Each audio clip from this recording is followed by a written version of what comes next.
What's going on, everyone? I am just a typical, average American here today to react and learn about how Norway produces the best athletes. So, here in the United States, I would say that sports and athletics is one of the most important things in our culture.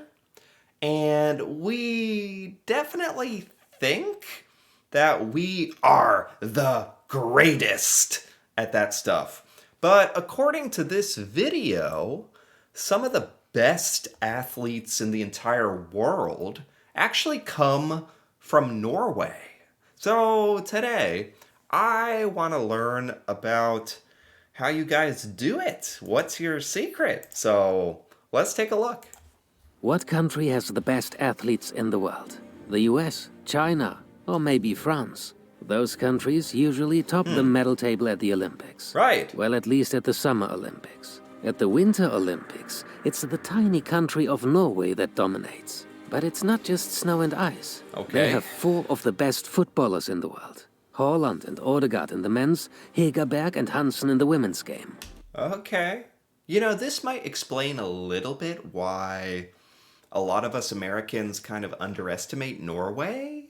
Like, I don't know much about football. I've heard of Holland before, but I didn't know you guys had like three other amazing football players and I know you guys are like good at skiing and stuff like that, but Norway is like the most dominant country for the Winter Olympics. Is that right? Like, I think, yeah, certainly for Americans, Norway is very underrated.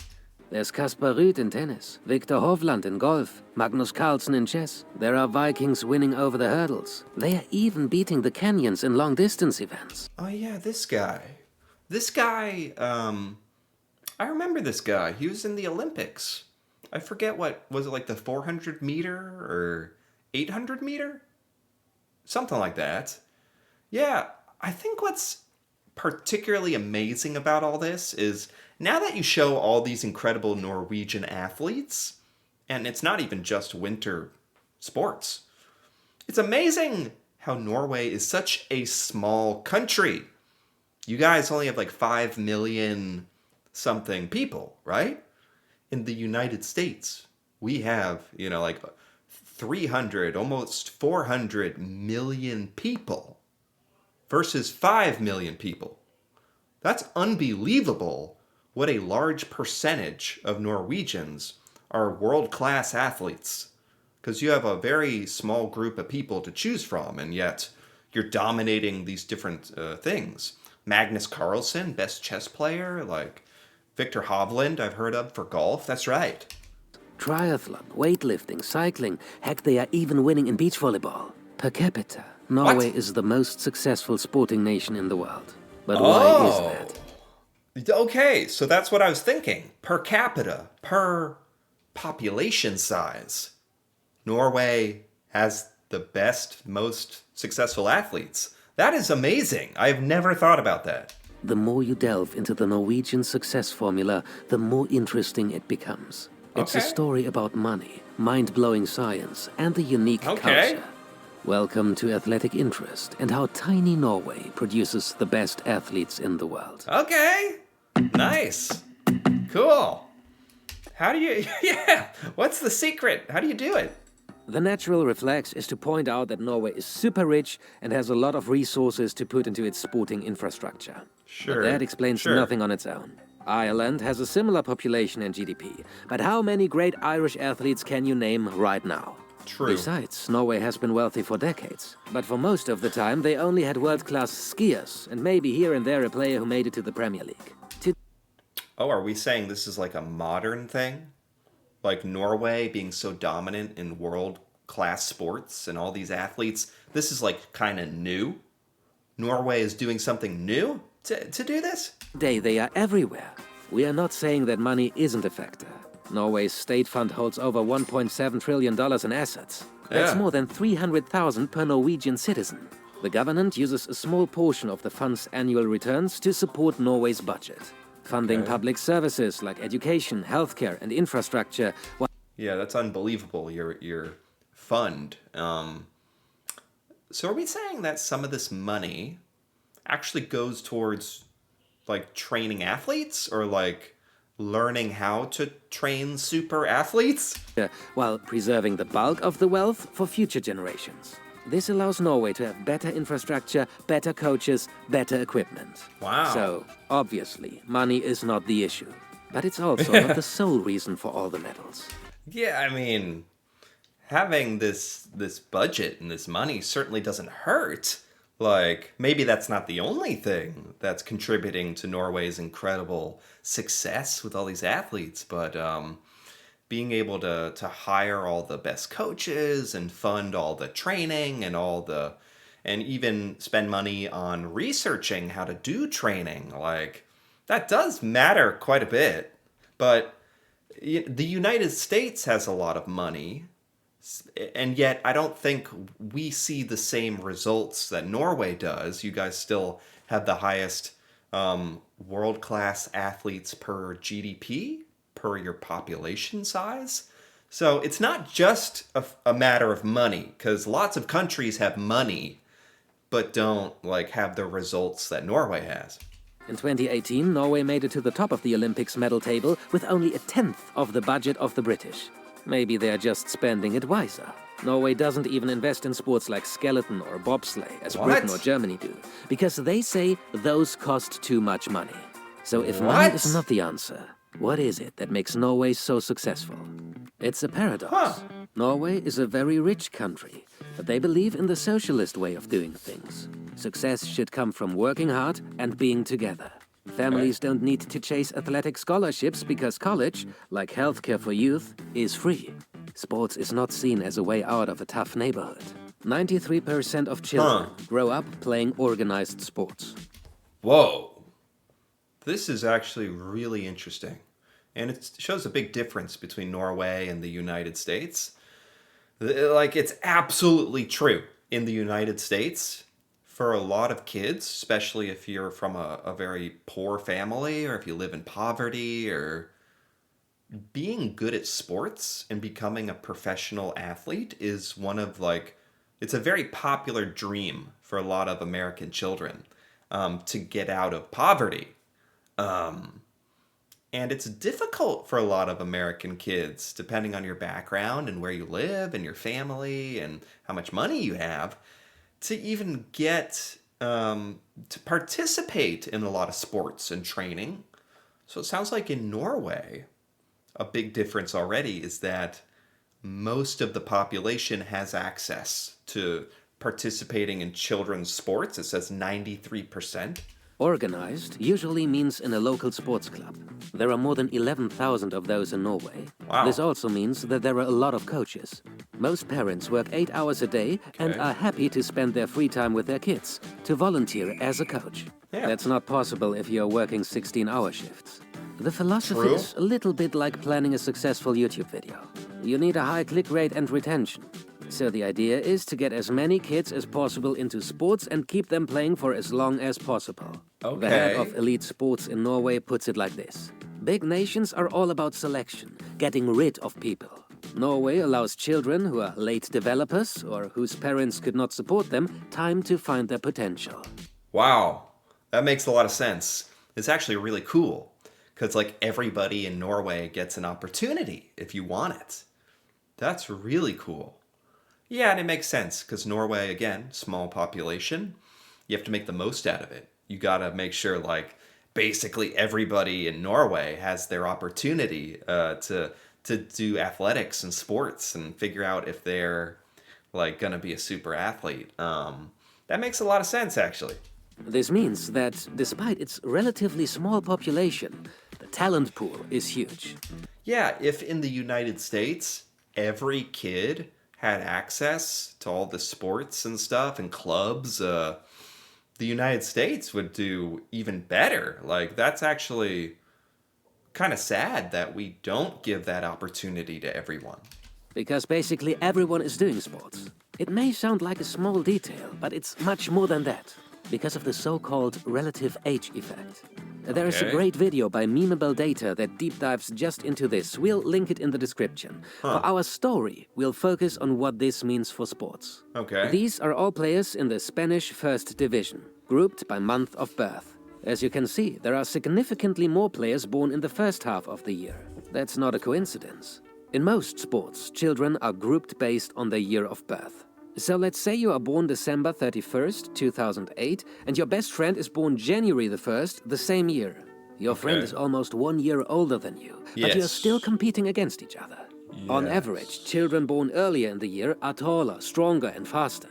Therefore, an older child will have a higher chance of being selected by the coach to play. My God. That's really interesting.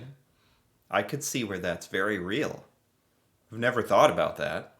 It's actually better to be born earlier in the year, because when you're all playing against the same age, if you're born in January, like, you're way older than the other kids. You're bigger. And that's so interesting. That sounds... Obviously, this is a real effect that affects everybody. Being selected to play means the child gets more experience, becomes better, and ends up with higher chances of becoming a professional athlete later on. Whoa! If you're born in January, you are more likely to be a professional athlete. Wow! The older player is picked because he is better, and then ends up becoming better with time because he was picked, apparently validating the early decision of the coach. Small advantages at an early stage become bigger advantages later on. Countries like the US or China with a high population don't care. They can simply drag millions of kids through their sports system, and some of them will get through. Yeah. But if you are a small country like Norway, you need to make sure that you do not waste a single talent simply because they were born late in the year. Oh my God. What's amazing to me is how intentional Norway is. Like, you guys are very, very calculated with all this. You put so much thought into this and effort, and it clearly works. So how does Norway get almost all their kids to do sports? For comparison, in the US only a little more than half of the kids are doing sports. Norway's success is the result of a plan called Children's Rights in Sport, adopted by the National Olympic Committee in 2007. It is a document unlike any other in the world.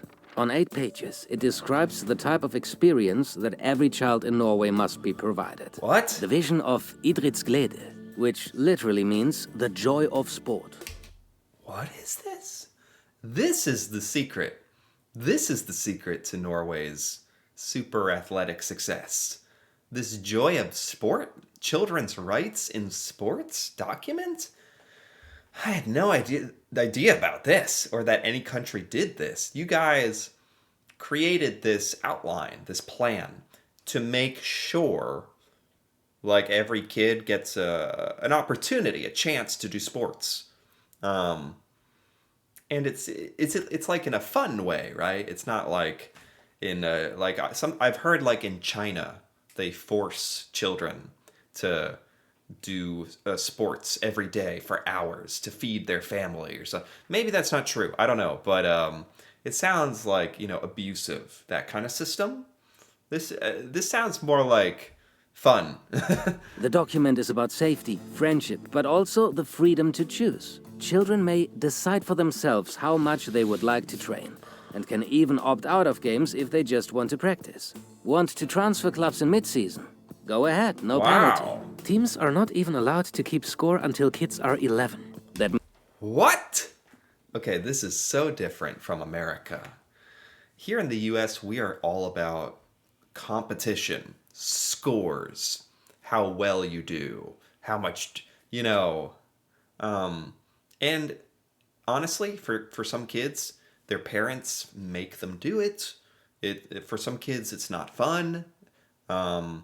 They don't want to be there. They feel like they don't have a choice or a decision. And it's amazing. It's amazing that Norway not only has all these amazing results, but the way that you guys do it is very ethical, and you let the kids decide. You don't make it about rankings or results or like you guys really are doing it the right way. Means no targets or league tables. Coaches are forbidden from telling young athletes how much they weigh to not induce eating disorders. Wow. Competition is promoted, but not at the expense of development and the joy of sport for all. Because Norway believes the motivation of children in sport is much more important than that of the parent or coach. Wow. This is such a great philosophy. It's amazing. This is so great. Like, again, America could learn so much from Norway. Like, I love how you guys approach these things. Because this is a big problem in the US with parents and coaches, like, trying to live through the kids and make them do stuff, and the kids barely get a say, and it's all about winning, and it's not about fun, and this is how it should be. This is perfect. Violate the rules, and the federation or club risks losing access to government grants. Children are also not pushed to specialize in a single sport too early. Erling Haaland grew up running, skiing, and playing handball. The idea is to leave the kids alone, because they learn a lot from playing, from not being anxious, from not being counted, from not being judged. And this is how you get kids to actually enjoy sports. Like, a lot of kids in America don't even enjoy it because it's like they're forced. And in America, sometimes you only play like one sport. In Norway, it's so smart. This is so smart. More countries should do this. We should do this. Like, America should literally just copy Norway, but I doubt we will. That'd be too smart. Yeah. Kids actually have fun in Norway and play lots of sports and then just get to choose if they like any of them or none of them or whatever. they tend to stay on for longer. And also at a later age, the joy of sports is reinforced. There even is a strict no idiots rule, as the skier Ketil Jansrud explained in 2018. We believe there is no good explanation for why you have to be a jerk to be a good athlete. Yeah. We just won't have that kind of thing on our team. Yeah. Okay, so... Oh my God. In the US, and maybe it has a lot to do with American football, or just really just our attitude in sports, there are so many jerks. People are so rude. So, oh my God, that is a part of American sports culture. Like a lot of people being jerks. Everyone is doing sports and there are no idiots. But what happens next? If an athlete is good, they are brought to Olympiatoppen, the Norwegian elite sports center. This is where Norway's sports machine goes into overdrive. Wow. Located in Oslo, Olympiatoppen combines cutting-edge sports science with Norway's unique philosophy. Every Olympiatoppen athlete gets a personalized team. Coaches, physiotherapists, nutritionists, and mental performance experts. Whoa, this is interesting. Holy cow. What?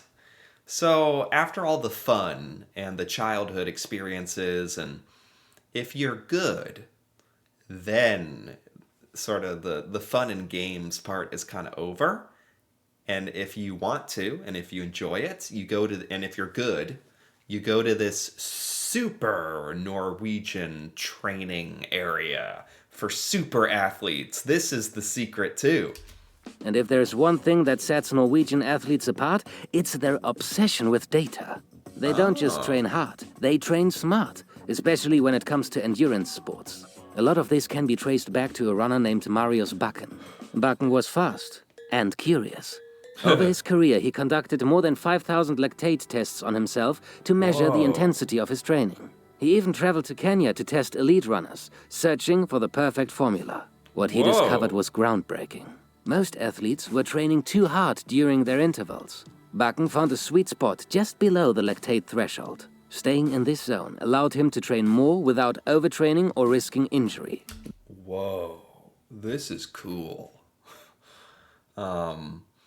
Yeah, training smart. Like in America, we've started to kind of try to use technology, especially when you're a high-level athlete, but I don't think what we're doing comes close to this. This principle became the foundation of what's now called the Norwegian training method. Bakken laid the groundwork, but it was the Ingebrigtsen brothers who took his ideas and ran with them. and turned theory into world-class results. Today, What? they monitor every step, every heartbeat, and every drop of sweat. And you can find a lot of those details online. Their training methods aren't hidden away. They are openly discussed, analyzed, and What? sometimes emulated by athletes around the world. This is like brothers, Norwegian brothers, who are like really good at racing? That's also typical Norway, a culture of sharing knowledge. Instead of keeping secrets, they believe that collaboration makes everyone better. Oh my god. If America was doing this stuff, it would absolutely be a secret. Like, there's no question. So, while other countries might focus on raw talent or massive budgets, Norway proves that curiosity, data, and teamwork can take a small nation to the top of the world. Yeah. But let's get real. Yeah. How much of these fancy-sounding strategies actually produce medals? And how much is just a story made up later to make the officials look good? The head of Elite Sports admits it himself.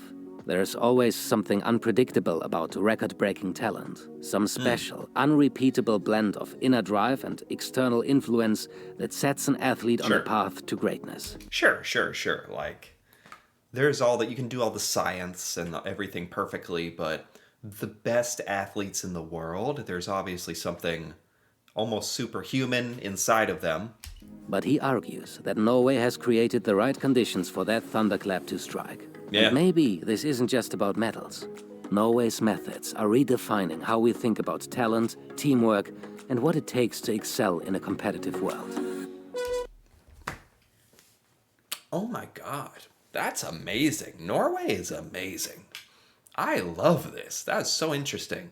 It's just so cool how Norway, with stuff like this is such a perfect example of Norway not letting its population size hold it back.